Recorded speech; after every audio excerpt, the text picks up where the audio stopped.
Doa terlebih dahulu sebelum kita merenungkan firman Tuhan pada malam hari ini.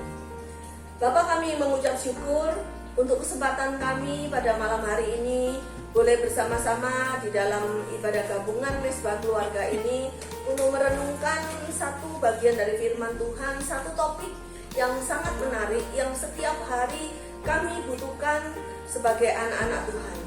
Biarlah Tuhan, bila sebentar kami merenungkan firman ini, urapi setiap kami yang berbicara, agar Engkau juga hadir di tengah-tengah kami, membuat kami mengerti, membuat kami lebih tajam lagi oleh firman-Mu, sehingga setiap kami ketika menyelesaikan ibadah ini, kami boleh diberkati dan kami boleh menjadi orang-orang yang lebih lagi melayani Engkau dengan baik, menjadi pribadi yang lebih lagi menyenangkan hati Tuhan.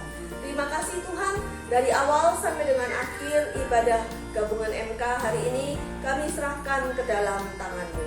Dalam nama Tuhan Yesus kami berdoa, haleluya, amin. Shalom Bapak Ibu Saudara yang dikasihi Tuhan, shalom teman-teman semua yang ada di sini. Senang sekali kita hari ini kembali beribadah dalam gabungan Mesbah Keluarga. Ada bersama saya hari ini adalah anggota MK AO. AO singkatan dari Alpha Omega. Topik yang hendak kita bahas atau perenungan yang kita bahas hari ini temanya sangat menarik dan selalu kita butuhkan, yaitu tentang persahabatan. Semua orang butuh sahabat, dan persahabatan itu gak datangnya begitu saja. Persahabatan itu juga gak bisa hanya satu orang. Persahabatan bisa terjadi ketika kita berinteraksi satu dengan yang lain. Nah, Bapak Ibu Saudara, ketika kita berbicara mengenai persahabatan yang dibangun, berarti gak mungkin sekalipun bisa lah instan orang bertemu dengan seseorang lalu menjadi cocok dan bersahabat secara instan menjadi sahabat. Tapi saya pikir ketika ada kata-kata persahabatan itu butuh dibangun, berarti ada waktu, sekian waktu, entah berbulan-bulan, berminggu-minggu, atau bahkan bertahun-tahun, berpuluh-puluh tahun, seseorang itu bisa dikatakan 2 orang atau 3 atau 4 orang bisa dikatakan mereka atau kita bersahabat. Yaitu diuji dengan apa? Diuji dengan waktu, diuji dengan masalah-masalah yang dihadapi, diuji dengan persoalan baik suka maupun duka, melewati semua itu bersama-sama sehingga bisa menjadi sahabat. Nah, namun hari ini saya mau mengajak Bapak Ibu Saudara merenungkan lebih dalam. Mengapa sih kita butuh persahabatan? Menurut ibu-ibu anggota AO yang di sini, mengapa sih kita butuh persahabatan? Karena kita makhluk sosial. Iya, benar sekali. Pertama, karena kita makhluk sosial. Lalu apa lagi? Kita saling membutuhkan satu sama yang lainnya. Iya benar, kita itu butuh orang lain. Satu dengan yang lain kita membutuhkan. Selain itu ada lagi? Karena kita sering berkumpul, sering bertemu. Terus kemudian setelah bertemu lalu lama-lama bisa menjadi persahabatan karena seringnya ada perjumpaan atau pertemuan. Ada satu lagi nih, apa lagi Ibu Rahel? Bisa menjadi teman berbagi dan teman curhat. Iya, kita butuh sahabat karena kita tuh kadang-kadang membutuhkan seseorang untuk seperti ventilasi ya. Kayak rumah yang pengap itu butuh ventilasi supaya segar rumah itu. Begitupun jiwa kita, roh kita butuh sesuatu yang segar, yaitu mengeluarkan unek-unek, mengeluarkan apa yang ada di dalam hati kita yang nggak bisa sembarangan orang kita keluarkan unek-unek kita. Nah, kita butuh sahabat untuk mengeluarkan unek-unek masalah atau bahkan kita berbagi entah nggak cuma berbagi buah pikiran ya, mungkin kita berbagi ide, saran, tapi juga berbagi makanan, berbagi semualah hal-hal yang nggak hanya cuma kita keep untuk diri kita sendiri. Nah, Bapak Ibu Saudara yang dikasih Tuhan yang ada di rumah dan teman-teman di MKHO hari ini, ada juga sih sahabat itu, ada sahabat yang buruk. Namun sebelum kita bicara tentang sahabat yang buruk, kita lihat dulu loh, sahabat yang menurut saya dalam Amsal 17 ayat 17. Saya akan bacakan bagi Bapak Ibu Saudara sekalian. Amsal 17 ayat 17 berkata begini. Seorang sahabat menaruh kasih setiap waktu dan menjadi seorang saudara dalam kesukaran. Itu definisi sahabat menurut firman Tuhan. Seorang yang menaruh kasih setiap saat, dia pokoknya aku mengasihimu apapun kondisimu, baik atau buruk, apapun masalahmu, apapun yang terjadi, aku itu menaruh kasih padamu setiap waktu. Dan definisi yang lain mengatakan begini, sahabat itu menaruh, tidak cuma menaruh kasih, menjadi apa? Saudara dalam kesulitan, dalam kesukaran. Ketika kita jauh dari keluarga kita, dari orang tua kita bisa datang pada orang yang mungkin bukan darah daging kita, bukan papa, mama, adik, atau saudara, atau famili, tapi seseorang yang kita sebut sahabat. Itu sahabat menurut definisi Alkitab. Nah, sekarang kita mau lihat nih ciri-ciri, ada 3 ciri-ciri sahabat yang buruk. Nah, kita mau lihat dulu dong ya, ada yang buruk dari sebuah persahabatan itu. Yang pertama kita melihat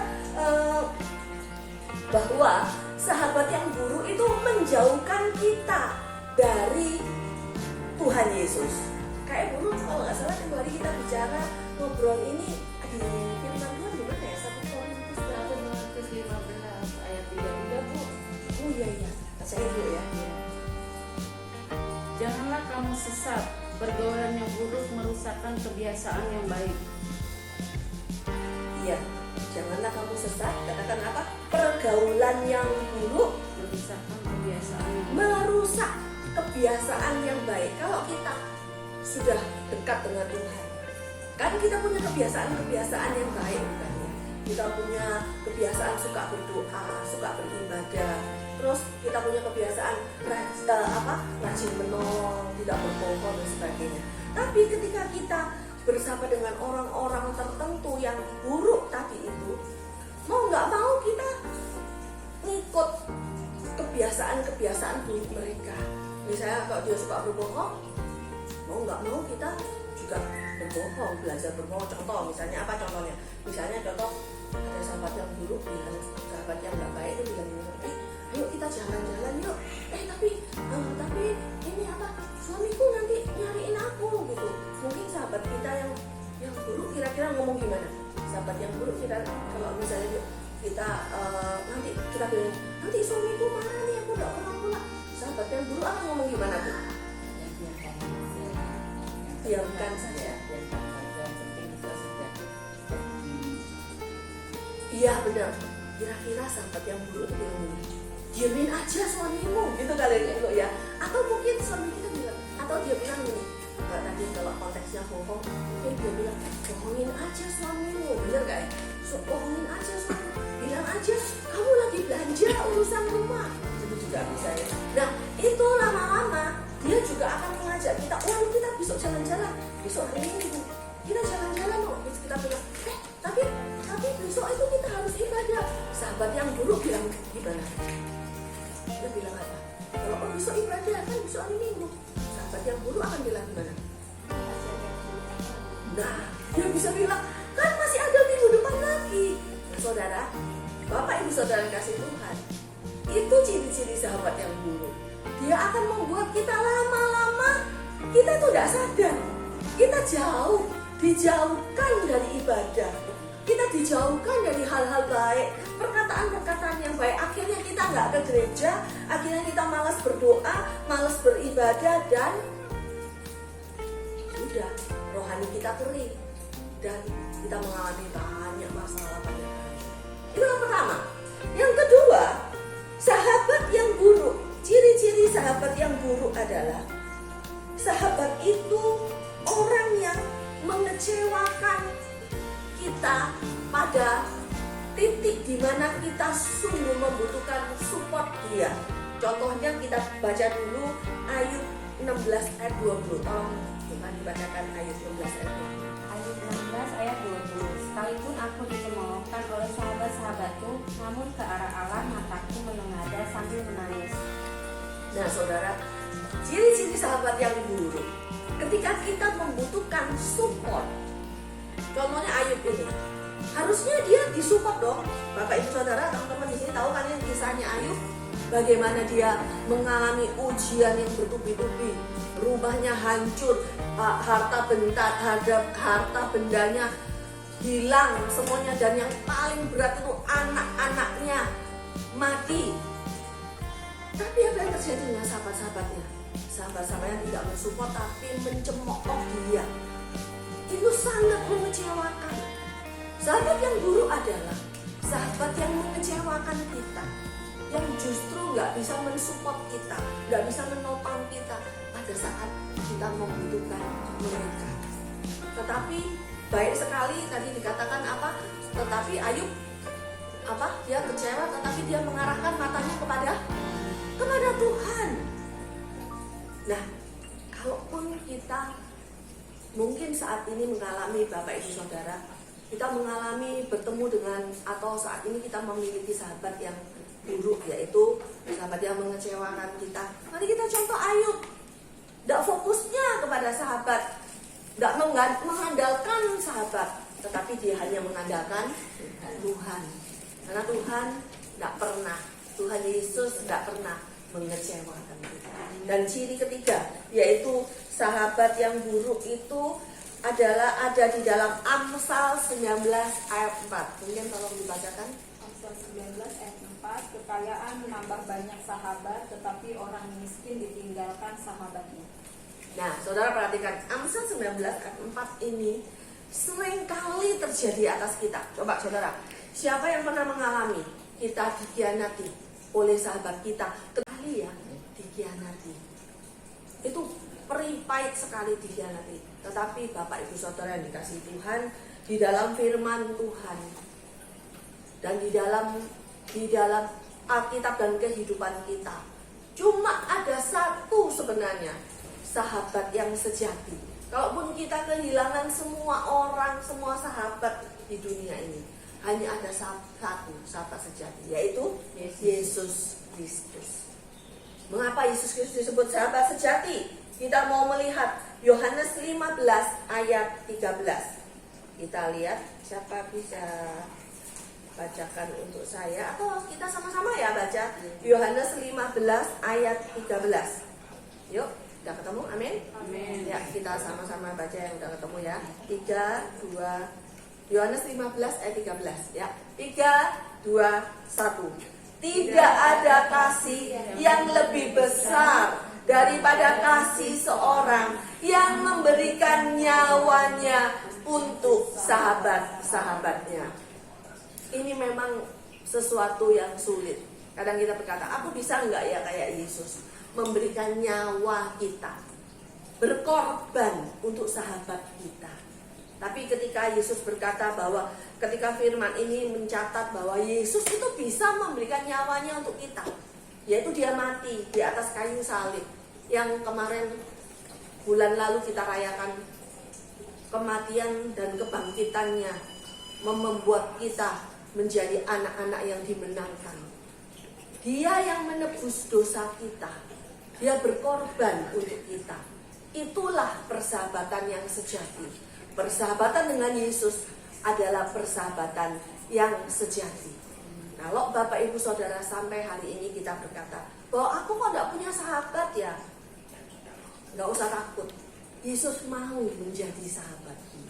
Yesus mau menjadi penolongmu. Bahkan dia mengatakan dia memberikan nyawanya bagimu. Itulah sahabat sejati.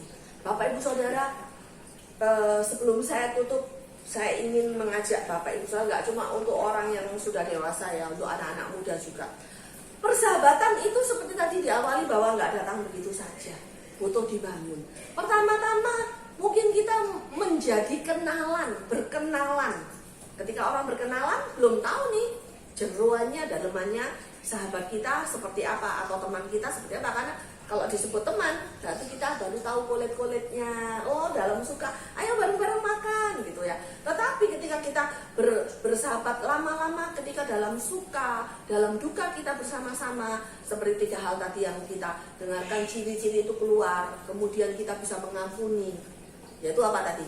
Mungkin dia hanya mencari untung dari kita, tapi dia menyadari kesalahannya. Kemudian apalagi tadi? Dia hanya dia hanya membuat kita kecewa misalnya ya, membuat kita kecewa, tapi kita bisa mengampuni dia dan kemudian menjadi sahabat yang baik dengan kita.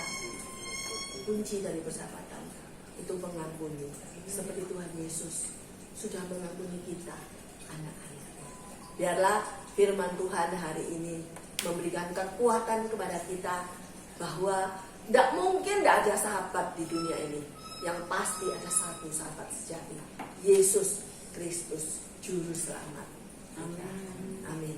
Mari kita berdoa terlebih dahulu untuk firman Tuhan hari ini. Bapa, kami mengucap syukur untuk firman-Mu.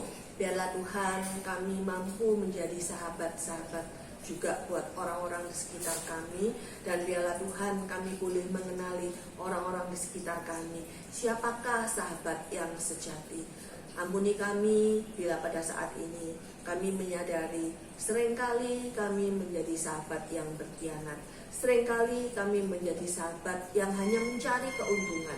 Atau seringkali kami sering menjadi sahabat yang hanya di kulit di luarnya saja. Tapi tolong Tuhan, melalui firman-Mu kami seperti boleh meneladani Engkau menjadi sahabat yang sejati, mau peduli, mau menolong, dan mau berkorban, bahkan memberikan nyawanya untuk orang-orang di sekitar kami. Di dalam nama Tuhan Yesus kami mengucap syukur dan berdoa.